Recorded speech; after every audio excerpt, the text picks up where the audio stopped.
Evaluation now goes mostly into the realm of research, right? Because what is evaluation? It is a comparison of what my project has achieved versus what I had planned to do. So what my project has achieved, one piece of it monitoring data will show. The other piece of it, the environment and the circumstance also is going to provide, right? For example, in Rajasthan, if organizations show huge increase in school enrollment, right? How much of it is truly the NGO's work? How much of it is the government's work?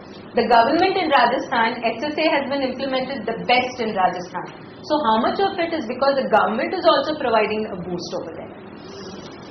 Right? So to be able to figure out, we call it attribution in impact language.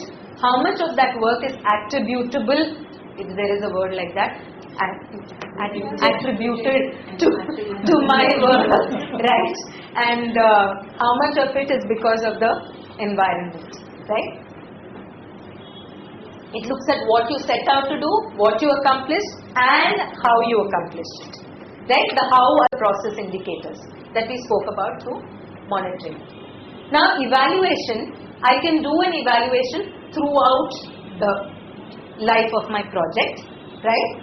Where I'm focusing on the process. At every bit I'm saying, okay, is this working or not working? At every part, at every milestone that I achieve, I'm evaluating the project. So I have a baseline, I have a midline, and then end line, right? So at every midline, I'm trying to figure out, am I achieving the impact that I set out to be? Right? There the focus is really on the process. Or it can be right at the end of the project. To say that, now I've completed it, now let me evaluate it and see whether I really achieved the impact that I set out to achieve. So the difference between the first, so I read this, there's a beautiful website called organization called Civicus. You can all go through it. Civicus provides lots of tools for monitoring and evaluation. Right? CIVICS. Okay, it's like really tiny, but it's there. CIVICUS. Civicus. And they have a collection of monitoring and evaluation tools.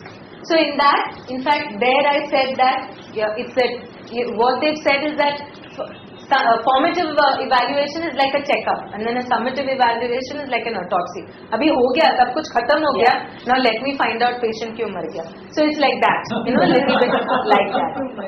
So, and of course, you can do an evaluation yourself internally, right?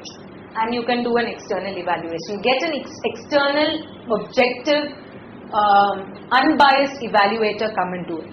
Generally, external evaluations are funder driven.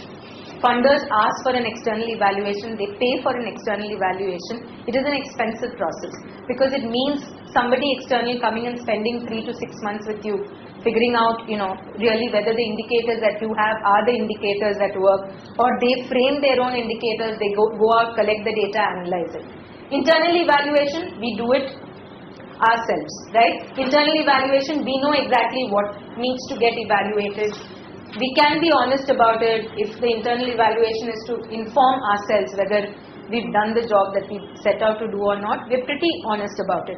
But we're also very quick to defend our own work. Yeah, but then it didn't happen because what to do, the corporator over there changed. Now that was not my fault, no. So we tend to do a little bit, cut ourselves a little bit of that slack, and we're not very objective.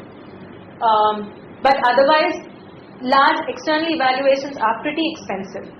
But there are some funders, the institutional funders, typically large funders, do insist on external evaluations to be done. Sorry. Sorry? So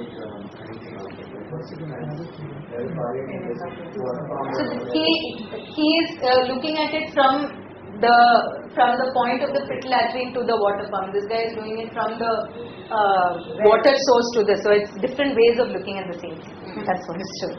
So an external evaluator will look at the same thing very differently, and you will look at it very, very differently.